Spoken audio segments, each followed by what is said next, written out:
जी। जवाद साहब देखिए, new world order बनने की भी बात शुरू हो गई और डिडॉलराइजेशन की बात शुरू हुई और अमेरिका अब बूढ़ा एक तरीके से हो चुका है, ये भी एक बात चल रही है।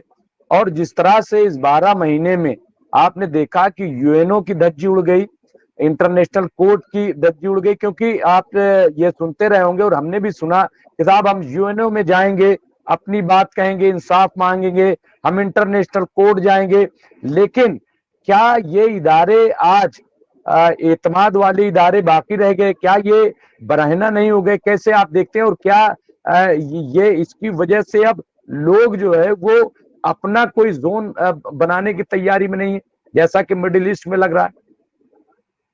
जी, देखिए, एक बड़ा फैज साहब का बड़ा मशहूर शेर है कि चलते हैं दबे पांव के कोई जाग ना जाए, हम्म, गुलामी के असीरों की यही खास अदा है, और हम्म, होती नहीं जो कौम हक बात पे यकजा, उस कौम का हाकिम ही फकत उसकी सजा। हम्म, अब आप देखिए कि पूरे इंटरनेशनल लेवल पर तमाम धज्जियां उड़ाने के बावजूद भी सिर्फ ईरान खड़ा हो रहा है, उसके सिवा लोग क्यों नहीं खड़े हो रहे हैं? हम्म, वो इसलिए नहीं हो रहे हैं कि आपको याद होगा एक इंटरनेशनल कॉरिडोर की बात करी गई थी। एक तो चाइना बना रहा था, one road one belt initiative जो लिया था उसने, वखान कॉरिडोर से होते हुए, और दूसरा जो है वो इंडिया से स्टार्ट होने जा रहा था। इंडिया से स्टार्ट होकर के वो जाता आपका इसराइल, और इसराइल के अंदर बड़ा एक फेमस उनका पोर्ट है, वहां तक उसकी कनेक्टिविटी थी, और कुछ जो है मिडिल ईस्ट के होते। जैसे ही अनाउंसमेंट हुआ कि भाई एक नया रूट मैप जो है हम वर्ल्ड को देने जा रहे हैं, आप चाइना के वर्ल्ड, चाइना का आधा तैयार हो चुका है, इकोनॉमिकल कॉरिडोर जिसको वो कहते हैं, कि आपको कनेक्टिविटी हम देंगे जाकर के मिडिल ईस्ट और तमाम जगह से होते हुए यूरोप तक, और रूस होता हुआ जो वखान कॉरिडोर है उसको बना रखा उसने वहां से। यहाँ से हाइफा के अंदर जो है उन्होंने कहा था कि हम एक पोर्ट को जो है वहां करेंगे, और वो इंडिया के मुंबई से स्टार्ट होगा। उसके बाद अचानक से आप देखिए कि पूरी इकोनॉमी, उसका तो बाकायदा बजट भी सैंक्शन हो गया तमाम, लेकिन अचानक से आप वॉर स्टार्ट होते देखते हैं, उसके तुरंत बाद ही वॉर स्टार्ट होती है। और उसका सबसे बेसिक रीजन ये है, पैसा, इकोनॉमी कैप्चर करना है आपको। कैसे कैप्चर करेंगे आप? कि अगर आपके पास ज्यादा दौलत आ जाएगी, ज्यादा आपके जो नेचुरल ऑयल्स हैं या नेचुरल जो है चीजें उनके ऊपर रिसोर्सेस हो जाएंगे, तो आप ज्यादा शक्तिशाली हो जाएंगे। तो ये पूरा एक जो एजेंडा है वो इकोनॉमिक कॉरिडोर को लेकर के भी है, जिसमें एक तरफ आपको पता है चाइना है, रूस है, और चाइना और रूस तो खुली सपोर्ट कर रहा है इस वक्त ईरान को, अपनी इंटेलिजेंस मालूमात भी दे रहा है कि कहां पर क्या चीजें हैं, पूरी इंफॉर्मेशन रूस निकाल करके दे रहा है। और उसके बाद इंगेज करने के लिए रूस को इस बिहाफ पे डाल रखा हुआ है कि रूस पूरी तरीके से इन्वॉल्व नहीं हो जाए, क्योंकि शाम के अंदर आपको पता उधर बशर असद की सरकार है, और उसके बाद रूस की खुद की जो आर्मी है वो साथ में रहती है। अगर वहां से स्टार्ट होती है वॉर, तो एक तरीके से रूस भी जो है खुल करके मैदान में सामने आएगा और सपोर्ट करेगी।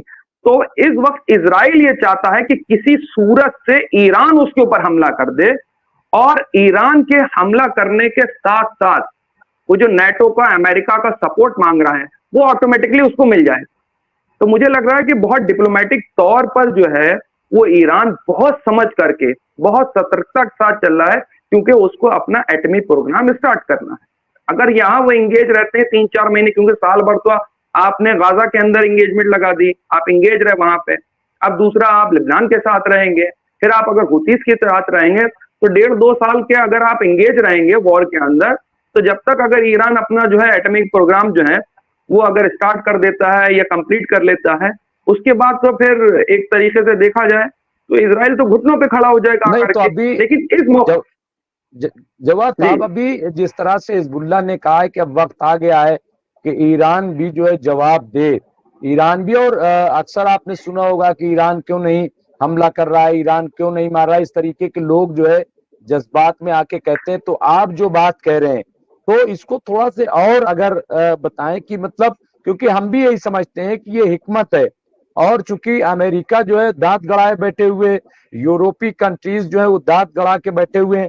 हालांकि अभी उनकी मजबूरी ये है कि हमने देखा कि कनाडा ने, आप देखिए कि असलहे देना बंद कर दिया, जर्मनी ने, और फ्रांस जो है वो लेबनान के साथ खड़ा हो गया है। और मुस्लिम ममालिक भी जो है एक तरीके से ना इधर ना उधर, लेकिन अब लेबनान के अब मामले में बोले। तो इस तरह से मतलब क्या आपको लग रहा है कि ये हिकमत भी है? नहीं नहीं, ईरान तो बहुत हिकमत से ही काम ले रहा है। कितने सालों से ईरान हिकमत से काम ले रहा है। वो चाहता है कि, मैंने जैसे अभी स्टार्टिंग में कहा था, कि उसका एटमी प्रोग्राम एक बार जो है वो कंप्लीट हो जाए। और अगर वो डायरेक्ट इन्वॉल्व होता है, तो डायरेक्ट इन्वॉल्व अगर होगा तो फिर अमेरिका और नेटो साथ में ही कूदेंगी और एक तरीके से हमलावर होंगी। वो जज्बात में आकर के डिसीजन लेने वाला नहीं है। लेकिन हाँ, दूसरी तरफ ये भी चेतावनी दे दी है। अभी देखिएगा, ईरान के सुप्रीम लीडर अयतुल्लाह खamenei साहब ने बिल्कुल क्लियर इंडिकेशन दे दिए हैं। उनको लेटर भी लिखा हुआ है कि जब चाहेंगे, जैसी चाहेंगे, मदद के लिए तैयार हैं, आप बेफिक्र होकर के लड़ें, इनसे अगर ये लड़ते हैं। पूरी सपोर्ट है, उसमें कोई नहीं। अगर इन्होंने जैसी और दूसरी चीज कही, इन्होंने कहा कि हमने बड़े लीडर जो है उनके मारे, उन्होंने कहा हाँ, ये जंग में होता है, मरते हैं बहुत से लोग, शहीद होते हैं जंग के अंदर, और बहुत से दूसरे ममालिक के अंदर शहीद होते हैं। इसके ऊपर कोई बात नहीं। लेकिन इसके साथ साथ मोहम्मद शकील साहब लिख रहे हैं, वैसे तो बहुत सारे कमेंट आ गए, लेकिन मोहम्मद शकील साहब ने लिखा है कि मुमताज भाई, आज प्रोग्राम में 4 चांद लग गए। जवाद साहब अच्छी नॉलेज रखते हैं। ये उन्होंने जो है आपको एक तरीके से कम्प्लीमेंट दिया है। शुक्रिया। और ये अच्छी बात है। और बहुत सारे सवाल आ गए जवाब साहब, लेकिन अभी मैं चूंकि कुछ चीजें हैं जो मैं और चाहता हूं कि ईरान के सिलसिले में खास तौर से, और इसी में मैं इसको सप्लीमेंट कर दूं थोड़ा से, कि क्या ऐसा वक्त आ सकता है कि यमन, क्योंकि अभी हौती ने जिस तरह से तेल अवीव पे एक मिसाइल फायर की थी, और वो 2040 किलोमीटर का सफर कर करके और अपने निशाने पर जा करके वो जो है मिसाइल, बैलिस्टिक मिसाइल लगी थी, और उसको कोई जो है मरकावा टैंक या कोई जो है उसको इंटरसेप्ट नहीं कर पाया था।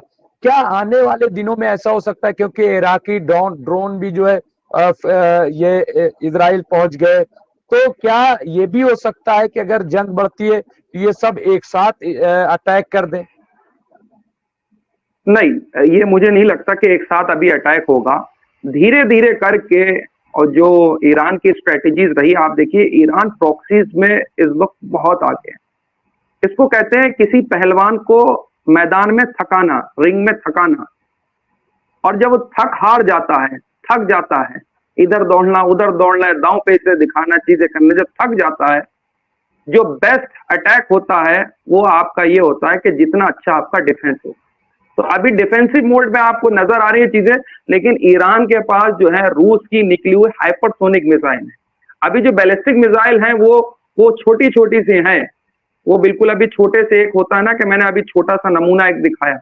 हाइपरसोनिक जो मिसाइल है वो आवाज की 5 गुना या 7 गुना स्पीड से ज्यादा तेजी के साथ चलती हैं, जिनको आपका आयरन डोम जो है वो इंटरसेप्ट नहीं कर पाता, पकड़ ही नहीं पाता। वो तो अभी स्टार्ट नहीं हुई। लेकिन हाँ, अगर इस तरीके की चीजें स्टार्ट होती हैं कि आप यमन के अंदर फौजें अपनी एंटर कर देते हैं, आप अपनी फौजों को डाल देते हैं, या फिर आप जो है दूसरी जगह पे फौजों को एंटर कर देते हैं, तो आपके लिए मसला ये होगा कि एक बार आप घर के अंदर आ तो जाइए, फिर जिसको कहते हैं घेरना चारों तरफ से, जिस तरीके से अफगानिस्तान के अंदर घेरा गया था अमेरिका को, और उसके बाद 18 साल तक बड़ा झटपटा करके निकला। तो सेम वही स्ट्रेटेजीज मुझको जो लग रहा है वो अपनाई जा रही है। क्योंकि यही बोल करके जवाद साहब, एक चीज आप देख रहे हैं कि इजराइल के अंदर जिस तरह से प्रोटेस्ट हो रहा है, क्योंकि लोग बंकरों में जिंदगी गुजार रहे हैं, और ऐसा कभी हुआ नहीं इजराइल में, इतना खौफ जो है पाया जाए। वो बार बार जो है नेतन्याहू से कह रहे हैं कि आप समझौता क्यों नहीं करते, प्रेशर है उनपे। लेकिन दूसरी तरफ नेतन्याहू, अभी हमास को ऑपरेशन कंप्लीट नहीं हुआ है जैसा कि उन्होंने कहा था, और अब ये हिजबुल्लाह की तरफ बढ़ गए। क्या लग रहा है कि ये नादानी है या क्या है? क्योंकि देखिए, इनको लग रहा था कि गाजा में तो हम हफ्ते 2 हफ्ते में, 2 हफ्ते का वक्त मांगा था नेतन्याहू ने, 12 महीने हो गए। तो जबकि काफी नॉलेज थी उनको, लेकिन हिजबुल्लाह के बारे में तो इनको नॉलेज भी नहीं उस तरीके से। तो मतलब ये क्या जल्दबाजी है, या ये कि अगर जंग रुक गई तो नेतन्याहू की कुर्सी खतरे में पड़ जाएगी, बल्कि उनकी जान भी खतरे में पड़ सकती है, क्योंकि जितना नुकसान इजराइल का हुआ शायद तारीख में ऐसा कभी हुआ नहीं। क्या है क्या ये? क्यों ये इस तरह की हरकतें हो रही? देखिए, जंग के अंदर बहुत से लोगों को ओवर कॉन्फिडेंस हो जाता है, और जंग के अंदर ये ओवर कॉन्फिडेंस एक वक्त में हिटलर को भी हुआ, और बड़े बड़े लोगों को ये ओवर कॉन्फिडेंस हुआ था कि मेरे पास ताकत है, कुव्वत है, पैसा है, तमाम चीजें, और हम जंग जीत लेंगे। ये घमंड और तकब्बुर तमाम तरीके के लोगों को हुआ था। अमेरिका को एक वक्त में हुआ था, मैं इसलिए बार बार जिक्र कर रहा हूँ क्योंकि वहां पर उनकी अफवाज नहीं थी, और यहाँ पर भी अगर आप देखेंगे तो उनकी अफवाज नहीं है। लेकिन अगर आप देखेंगे कि जो ईरान ने ट्रेनिंग दी है, ईरान के अंदर जो पूरी आर्मी है, जो उनकी ट्रेनिंग है, उनका मकसद एक ही है कि उनको इजराइल से ही लड़ना है। उसकी ट्रेनिंग उन्होंने जबरदस्त करी, और अपनी प्रॉक्सीज जहां पर है उन्होंने इस चीज की ट्रेनिंग भी करवाई कि उनका एक ही मकसद है कि हमको जो है अमेरिका से, या पहला मार्का अगर कभी होगा तो होगा आपका इजराइल से, और उसके लिए वो प्रिपेयर है। इसीलिए इजराइल आप देखिए जो मीडिया के अंदर धमकियां दे रहा है कि हम ऐसी स्ट्राइक करेंगे, वैसी करेंगे, जमीनी सतह पे वो चीजें पॉसिबल नहीं हो पाई, क्योंकि आपको पता है जब वो गाजा के अंदर घुसे तो आप ही हम लोग ने डिस्कशन करा कि 2 महीने की वॉर होगी, लेकिन वो छुप करके कहां से वॉर करके अंदर हमला कर दे रहे हैं, कितने टैंक्स और चीजें। और जो मीडिया के अंदर परसेप्शन था, अब जो मैं बात कहना चाह रहा हूँ बड़ी गौरफिक वाली, जो परसेप्शन वो मीडिया के अंदर बनाते थे कि अरे मेरे पास आयरन डोम है, अरे इजराइल इतना खतरनाक है, इतनी जबरदस्त एयर स्ट्राइक करता है और उसने इतना नुकसान कर दिया है, और तमाम चीजें, वो जो मीडिया का परसेप्शन और नैरेटिव चलता था उसको भी उन्होंने बखूबी ध्वस्त करा है। पहले तो वही उनका मनोबल तोड़ा है, और जब आप परसेप्शन की वॉर जीत जाते हैं तो आप एक्चुअल वॉर जो है वो बहुत इजीली जीत लेते हैं, क्योंकि जो परसेप्शन की वॉर होती है, जंग जो है अगर देखा जाए तो आर्मी से ज्यादा किसी मुल्क के लोगों की जो हौसला अफजाई होती है, जो मुल्क होते हैं वो लड़ते हैं, जब वो सपोर्ट में आते हैं तब जीतते हैं। आप देखिए कि जितने भी वॉर्स हुई हैं, अगर अवामी सतह पर आपको समर्थन मिल रहा है, गवर्नमेंट को समर्थन मिल रहा है, सेना को समर्थन मिल रहा है, तो उनका मनोबल बड़ा अच्छा होता है। आप देखिए कि इस वक्त इजराइल के अंदर जो लोग वॉर पे गए हुए हैं उनके माँ बाप के स्टेटमेंट सुनिए कि जानबूझ करके धकेला जा रहा है हमारी औलादों को, हमारे बच्चों को, ये वॉर ठीक नहीं है। नेतन्याहू के अगेंस्ट में लोग सड़कों पर उतरे हुए हैं, और वहां देखिए हिजबुल्लाह के अंदर, ईरान के अंदर वो शहादत को बड़ी ऊंची चीज समझ रहे हैं कि हाँ हम जो है लड़ने जा रहे हैं। ये उनके लिए बड़ी फिक्र की बात है, उनके लिए बड़ी जो है, उनके घर वालों के लिए कि हमारे बच्चे जा रहे हैं। लेकिन दूसरी तरफ अगर आप देखेंगे कि वहां पर जो लोग ईरान के अंदर लोग आ रहे हैं, अभी ये समझ में आया कि 3.5 लाख सिविलियंस लोगों ने ईरान के अंदर ये बात रखी है कि हम जो है अगर वॉर होगी तो वॉर की हमको ट्रेनिंग दी जाए, हम आर्मी ज्वाइन करना चाहते हैं। ये हौसले और जज्बे की बात है। जंग जो लड़ी जाएगी वो हौसले और जज्बे से लड़ी जाती है।